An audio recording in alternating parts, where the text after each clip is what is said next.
You are listening to the Delay and Pray podcast, episode number 108.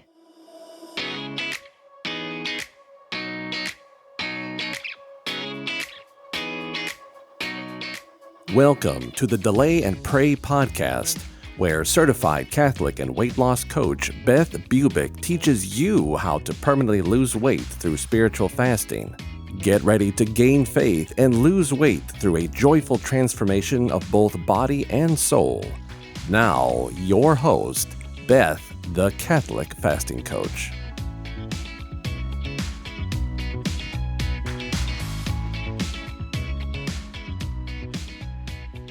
Welcome back to the podcast. We are in the midst of Advent season now and in full swing of the Christmas season. And I like to think of Advent just snuggled into the Christmas season, knowing full well that the real Christmas season, according to the church, doesn't really start until Christmas Eve, followed by that amazing Christmas octave. But you know what? The world begins the holidays in November, and I like to kind of start them there too. And I love every moment. I can easily separate the church seasons, though, within this time period and celebrate all of it accordingly with wonder and awe, and I think you can too. So I really love this wintry time of year because it is just the changing of the seasons. And it's one of my favorite things about living in the North, living in Michigan, is all the seasons are so vibrant and so beautiful. And the thing about the winter is it's just time to just be indoors by the fireplace and just be warm and cozy and just enjoy maybe like a slower pace, right? And so I love that. But oftentimes the holidays, they do not bring a slower pace. Sometimes they bring a little chaos. And I have learned over the years to avoid that. And there's a couple tips that I want to give you on how to do that. So by this time, when you're listening to this on the day that it was published, we're in the middle of Advent and my house is fully decorated. My gifts are purchased for the most part and they are wrapped because I try so hard to get all this done before Advent so I can slow down and really rest in the spiritual nature of the season. Now, this has taken me a long time to get to, but I literally have narrowed down the number of bins of Christmas things that I get out to decorate from about 25 to around 10. And it is really refreshing, just refreshing. My house is still as gorgeous as ever, still very decorated, but it's just a little more simple and a lot easier to manage. I've also targeted my gift giving a little bit to be a little bit more constrained as well and maybe more meaningful. And I'm going to get to that at the end of the podcast. So, one of the things I want to talk to you about is the manger scene, because these are like the most favorite things of my holiday. And I have 3 large manger scenes. I have a daughter-in-law who collects manger scenes of the Holy Family, and she has them all over her house. And there's just something about gazing upon and focusing on the Holy Family at Christmas, really just in prayer, really just keeping your gaze on them that is just so beautiful throughout the holidays, and it will slow you down. So one of the major scenes that I have is over 50 years old. It was made by my great uncle. I have another one that's more modern, and I have one that's outside in rather large pieces up there. So I love to just get up in the morning and contemplate the entire Holy Family scene on one of my mangers while I pray my rosary in the morning. And so it just kind of brings the whole manger scene alive and really keeps my focus on God during this Advent season. The Holy Family is amazing. And at this time of the year, our focus is on Jesus. And speaking of Jesus in the manger, did you know that when Jesus was first born on Christmas Day in that blessed manger surrounded by material poverty, he looked into the eyes of Our Lady and whispered words to her while he was a tiny divine infant, just moments alive on this earth. He actually talked with her. Let that sink in.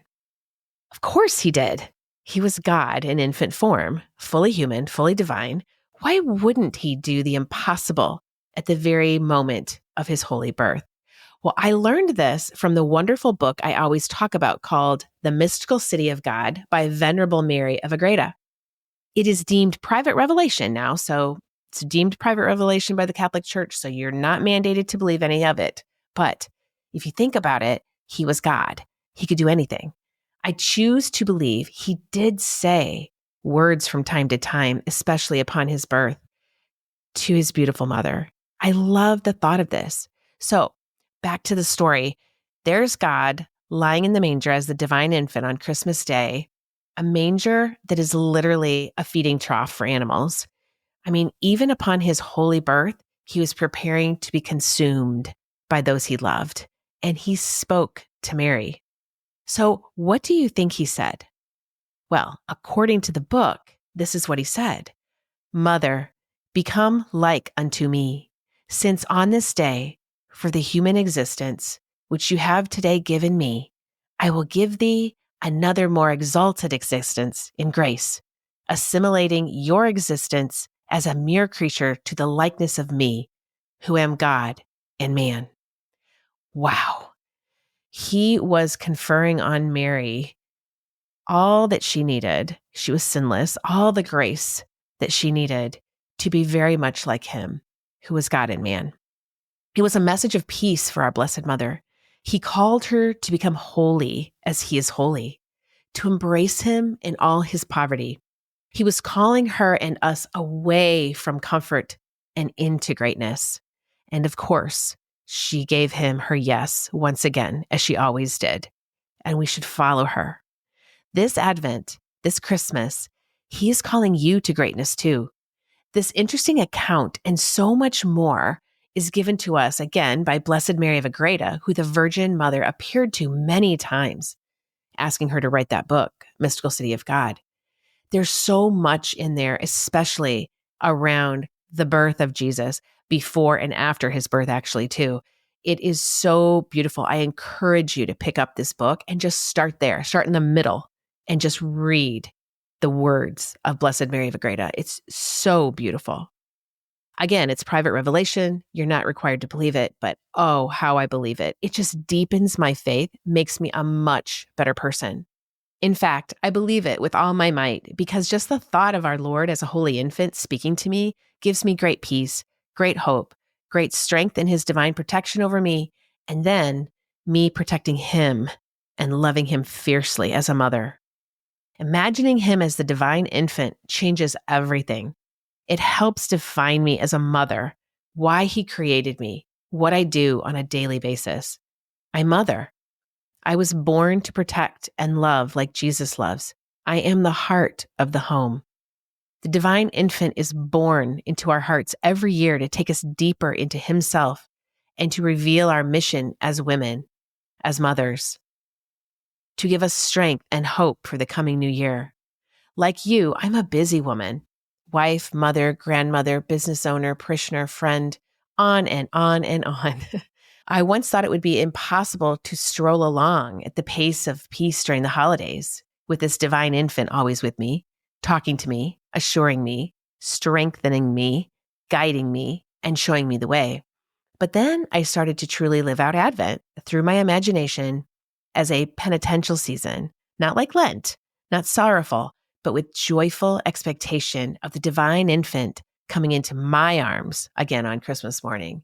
And I must get ready. What message, what words does he have for me this year? What can I do to prepare him room to speak to me like he spoke to Mary? It is through him teaching me how to use my incredible imagination over many years to learn to delay and pray through the holiday season. It wasn't easy. The image of the divine infant has transformed the holiday season to a divine ending and new beginning of every calendar year. Oh, to be a Catholic with intentionality, living by a divine order that is given by the Catholic Church. I am set on holy fire as I joyfully call this holiday season. Here's how I do it. I divide the holiday season into 5 things. Thanksgiving, which is Eucharist. Advent, preparing for his coming once again. Christmas Day, as he is born into our hearts. The Christmas octave, celebrating with him as the great high feast. And New Year's Eve and Mary's Day, New Year's Day. A new year to say yes, yes like Mary, a new you in Christ, another year to begin again, nunc cepi. That's how I do it. How exciting to be a Catholic surrounded by other Catholics who are on the same journey with all the feast days mixed into the holiday season. Family and friends and priests and nuns who are on the same pilgrimage of this divine life led by the divine infant. How amazing is this journey? There is no time to be stressed. He is coming in just a few weeks. We are called to be Advent people. We have blessed work to do. So let's begin tonight. Start to prepare our hearts, our bodies and souls, and prepare him room so that he can fully work within us, beginning with his personal message on Christmas Day, throughout the octave and into the new year. He has something to say to you. He is longing to transform you into a new person. It's not going to be easy to delay and pray through the holidays, but it is important that we do so that we hear him. So, one of the things you can do is delay the cookies and keeflies to certain times of the week if you can. You don't have to stop baking. You can just bake a little less and eat a little less during the week. Pick out just a few days during the holidays to celebrate, like 10 or 12 days that you literally look at your calendar and you say, these are the 10 days I may overconsume. You don't have to overconsume for 2 months, just a few days. And you can keep your eat, fast, feast schedule the remainder of the time. This really works, I promise you. And it really is helpful to bring Advent alive in the Christmas season. And for prayer, I like to use an image of a descending escalator at a department store. Picture the escalator in the closest mall of your choice. Now picture yourself going up the down escalator. Prayer is a challenge during these last few weeks of Advent, but don't let yourself drift down the escalator. Keep praying, keep moving. Picture Jesus at the top, the divine infant. He's there, and your goal is to reach him and put him into your arms on Christmas morning. To do that, you're going to have to stay on the moving staircase. I love this image because it helps me understand that I may need to slow down the escalator to reach the top. I'll need to make time in my schedule to pray my way through Advent, to make it really meaningful beyond Sunday Mass and the lighting of the candles each Sunday. If I'm going to live out Advent as Jesus asks, with the method of delay and pray, then I will have to delay things off my schedule altogether and be very intentional with prayer, especially the rosary, confession, Mass, and adoration. These daily and weekly sacraments will help you keep your gaze on him as he gives you the stamina to stay calm and focused. There was a time a few years ago when I was exhausted with all that I was doing and feeling rather disorganized. I was trying to buy gifts and figure out parties and meals, and I was eating and overconsuming too much, which zapped my energy. Well, prayer was minimal and stress was high. And I thought, oh, this has got to be redone. And so I started to plan better. I started to delay and pray through the holidays. Let me give you an example of shopping and what I do with that. I give out Catholic gift bags every year filled with sacramentals, religious books, jewelry, etc., to like each one of my children. I've been doing this since they were little. And now they're adults, and now I have grandchildren. So this will be the first year that I get to make little Catholic baby bags. So I'm excited about that. Well, one time, a long time ago, a few years ago, my daughter said to me, "Hey, Mom, in the Catholic bags this year, don't give me the book, Her Immaculate Heart Will Triumph. You've given me that book 3 times now." I have 3 copies of that on my bookshelf. My heart sunk. I was like, oh my gosh, seriously? And later, after the Christmas season, I found myself in adoration kind of praying about this. Am I losing my mind? I mean, what's happening? And the Lord is like, no, you're just busy. Just slow down your escalator for a minute and get organized. You can do it. And I thought, oh, what can I do? And it was there that God answered my prayer of creating a good old-fashioned Excel spreadsheet. And I started a gift-giving spreadsheet with every person I buy gifts for. And I started out with Christmas, then I added birthdays and what I purchased them by year. It's really amazing. Every tab is a year. And I later added sizes and preferences and maybe gift ideas that I noticed throughout the year and more. And it's just kind of interesting. I get all those ideas and thoughts out of my brain and onto an electronic spreadsheet where I can easily figure out next steps and not duplicate or forget someone every year. And I find this to be really, really calming. So something to think about when you're shopping and organizing. The other thing about this too is I can also see my budget so that I don't end up with a busted bank account when the holidays are over. Like, oh, I spent too much. No, now I can easily spend the same amount on all of my children, can see what I have purchased for them over the years. It does help with duplicates. It also helps you not give like the same types of things. Like for instance, does your son-in-law like whiskey?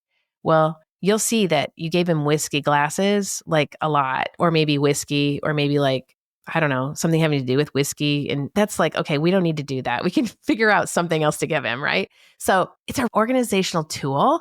It's kind of like the food protocol when you're writing down your food protocol and you're figuring out what you can eat, what you're going to eat, or what you did eat. And you're just putting it all down and trying to figure out a really good regimen for eating and fasting and feasting. We do this all the time. So this is just how to get organized with the holidays and sticking to that eat, fast, feast schedule as much as possible. It really helps because the stress lowers so that you can actually stick to your rule of life. So during Advent and Christmas, just pencil in the parties and events into your calendar that will adjust the rule of life, right? Have a party on Friday night? No worries. That fast day is adjusted during the holidays, okay? Maybe you give up meat and just have one drink with no dessert, knowing that you can have that dessert on Sunday. You get to decide. So it's just amazing. You can stick to the rule of life for the majority of the time. And that's the most important revelation, is the point is not just to overconsume for 2 whole months. It's just to constrain to just a few days, and you'll really be celebrating on New Year's Eve. I always say 10 pounds of weight down and 10 more pounds of grace added is a much better way to go. And there is no deprivation. It's just delaying for the love of God and for your big why, especially during the holidays, offering Jesus, the infant king, your small gifts of sugar, white flour, and alcohol on most days of the week. You can also use your little eat, fast, feast rule of life to plan your shopping, your cooking, and your working. You just fast off those things on certain days so you can rest. So useful. I'm telling you, it's changed my life. This makes Advent and holidays easier to delay sugar, flour, and alcohol to the appropriate times, and everything to the appropriate times, keeping my little rule of life as described in my book, Delay and Pray. And I'm telling you, if you haven't read that book yet, now is the perfect time. You can get it on Amazon. All right. So don't forget to keep that manger in your gaze every day and greet each day with joyful expectation of the divine infant coming into your arms again on Christmas morning, because he's coming. What message, what words does he have for you this year? What can you do to prepare him room to speak to you like Mary? Something to ponder for sure. Have a blessed Advent season, my friends. And I hope you enjoyed this podcast. Please share it with your friends if it was inspiring to you so others will hear the great message of delay and pray, and we can build this spiritual fasting movement together. Have a great week. Keep praying and fasting, and I will talk to you next week. May God bless you and keep you always. If you are interested in learning more about spiritual fasting and permanent weight loss, then come join my course, Delay and Pray, a 12-week guided course for weight loss through spiritual fasting. You won't go through it alone either. I will be there to coach you every step of the way. This is a group coaching program where you are part of an amazing community of like-minded Catholics who have the same goal as you, to bring about miracles while losing that weight permanently through spiritual fasting. Your purchase includes an online course detailing what spiritual fasting is, how to do it, and all the tools you need to get you the results you're longing for. Head over to my website right now at thecatholicfastingcoach.com and get the details on how to join. And don't forget to follow me on Instagram, Facebook, Pinterest, and LinkedIn to always get the latest daily information to help you keep fasting, my friends. Can't wait to see you in there. May God bless you and keep you always.